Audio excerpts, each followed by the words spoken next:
Hi, hello, I'm Sam Harrison. I read, review and discuss fantasy and science fiction books. Today I've got a review for you of the final book in Richard Swan's Empire of the Wolf, The Trials of Empire.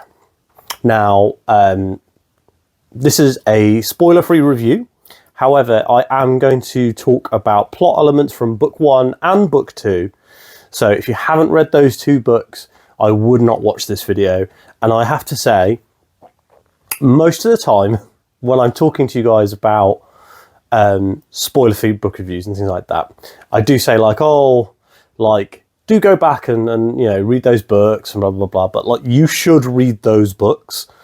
The Justice of Kings was my number 2 book of the year in 2023. Tyranny of Faith, the sequel book, was almost as good. We're talking infinitesimal difference. I think I ended up giving both of them a 5 out of 5. And if I was rating on a 10-point scale, for example, Justice of Kings would have been a 10 and Tyranny of Faith would have been a 9.5. They were very, very close. I think that Justice of Kings' smaller scope helped it to be more interesting, though Tyranny of Faith ended up as a much more political story, and as you guys know, I do love a political fantasy. Now, The Trials of Empire is not as good as the first 2 books. I think it is a satisfying ending. The story wraps up well. The ending in particular and the epilogue for the series were really, really good. However, what this book made me realise that there is a specific story element or trope from fantasy books and sci-fi books, in fact, because this actually made me remember the thing that I disliked about Morningstar. So a lot of this book is about, a huge chunk of the beginning of this book is about recruiting allies. So other armies to face off against Bartholomew Claver's Templars. And as I'm reading this book, I'm thinking the whole time, this would be much more interesting if it was a personal conflict. So one of the things that I like about things like the Stormlight Archive from Brandon Sanderson, for example, he will have these big epic scale battles, but at the heart of it is a personal conflict.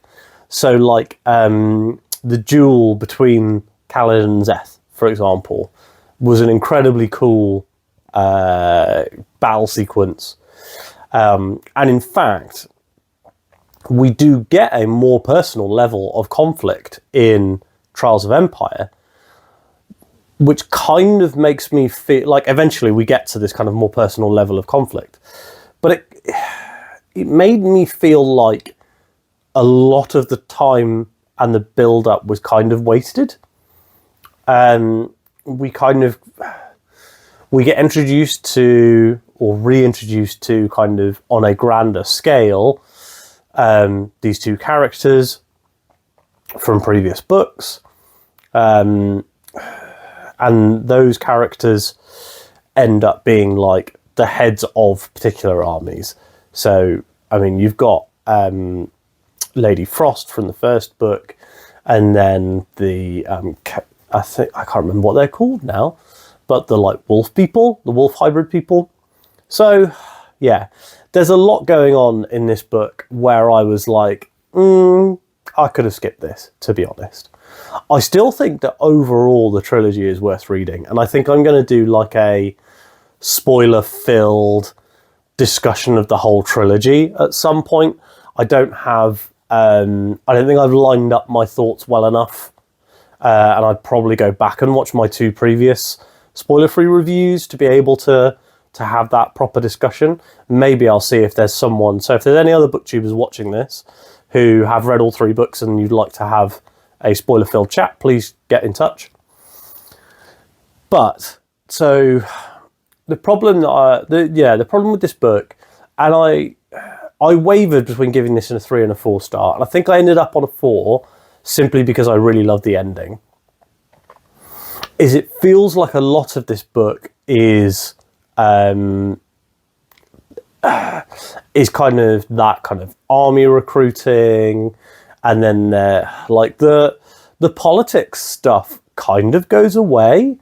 So we still do have some kind of complicated politics stuff, but it's very, very different from how it's been in the previous books. So I've got a very bad cough. So the fact that I'm managing to not cough during this review is all due to black coffee. So I think let's roll through the characters, and then we can go from characters onto kind of... I think you guys have my overall impressions in that this was kind of disappointing based on how much I loved the first 2 books, but that still kind of came out okay. And I think that I balanced my disappointment in the finale against the actual quality of the book, which was quite high. So I think that if I had gone pure emotional, I would have probably given this a 3 star. But thinking about the way that it ended and the quality of the writing and the character work, I ended up giving it... I think we're going to go for a 4 star on this one. However, let's talk about our characters. So Helena obviously is the narrator and the protagonist. It's an interesting... I saw, reading with Rebecca Nicole, her video on Justice for Kings, and she was like, why does this book follow Helena's perspective when Volt is the clear protagonist? And for me, Von Volt is kind of the pivot on which all of the story takes place. So everything pivots around him. Everything is about Von Volt. But I think Helena is kind of this view into Von Volt without purely understanding him. And I find that really interesting. We do, of course, we've lost Bressinger in the previous book, which is extremely sad. But we do still have Sir Radomir, although he disappears for a huge chunk of this book, which is kind of annoying.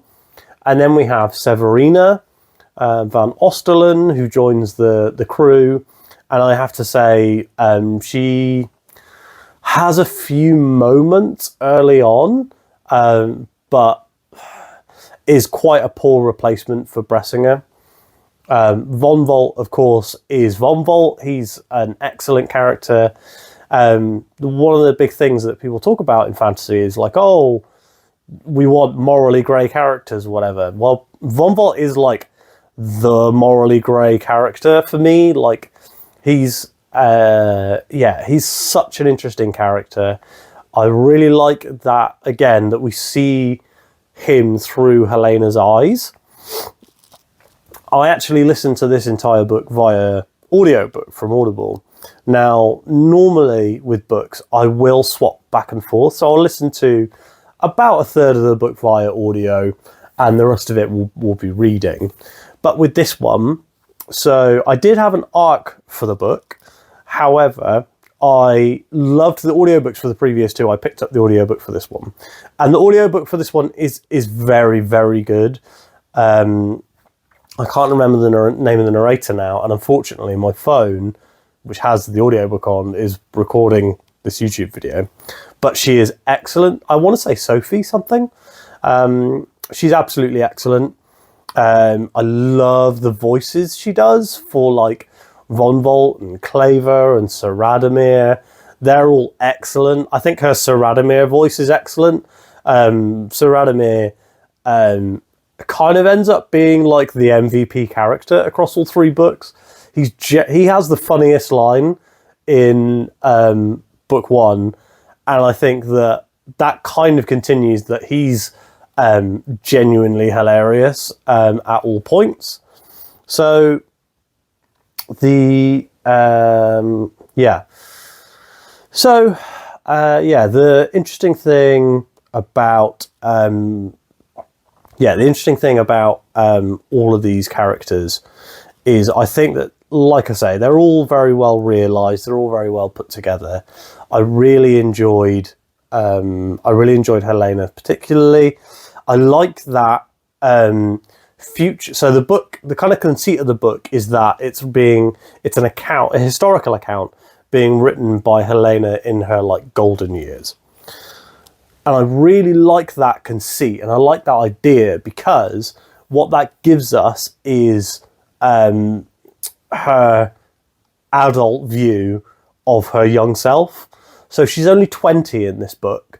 I think that the whole series takes place over like a year and a bit. And so she's only 20. And so she makes the mistakes that a 20-year-old makes. She thinks that she's an adult. She thinks that she's, you know, got all this wealth of experience. And yes, she's had a very traumatic past, and she has been through a lot. But I think that the adult Helena is very much like, oh, well, you know, she's talking about all what she thought and how she felt at the time. And I think that that contrast works really well as well. I talked a lot about my issues with this book, and I don't want this video to be a negative review, because I did like it. I did like the book. I don't regret reading it. I read it and I listened to it really quickly and had a great time doing so.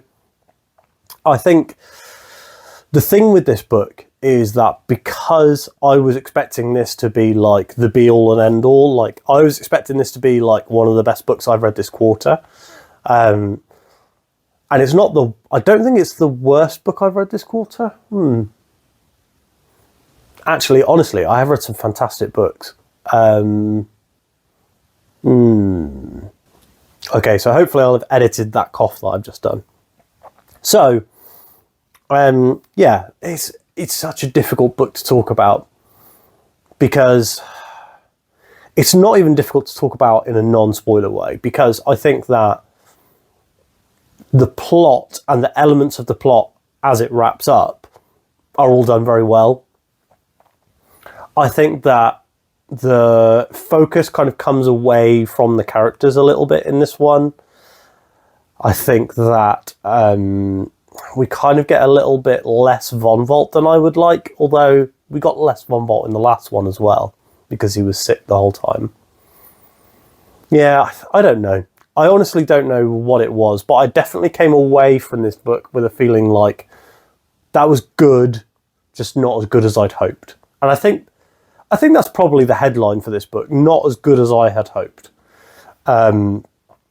So while I would still recommend the trilogy, and I would even say you could probably read the first book fully standalone, and it's a genuinely excellent book. When it comes to this finale, again, I feel like the conflict wraps up very well. I feel like I really enjoyed the epilogue and the view that we get into Helena's life after the climactic events. I saw somebody say in their review that they were really disappointed with the epilogue, and I have to say that definitely wasn't the case for me. I thought it was really well done. I like that Helena's like, yeah, and I went on to have a lot more adventures and do a lot more stuff and have a lot bigger of an impact on the world. And I was like, oh, that's really interesting. And maybe Richard Swan will come back to this world at some point and we'll see something like that. But if he doesn't, I feel like this is a satisfying ending to this series, to this conflict, to these characters. And we kind of get all of the characters pretty much wrapped up in a really nice way. So, have you read The Empire of the Wolf? What did you think about this book? If you disagree with me, or you agree with me, or you want to have any sort of conversation, please do so in the comments down below. If you like this video, please give it a like. Also, you may have noticed I'm trialing a new microphone. I picked up a new microphone on the weekend. So if you are noticing any weird sound stuff, or it doesn't sound as good as previously, please do let me know, because I still have the old microphone, but I'm trialing this one because I'm going to be doing some more videos that are like out and about, and not just sitting on my sofa. I want to do more reading vlogs. I'd like to do maybe some in-person interviews and things like that.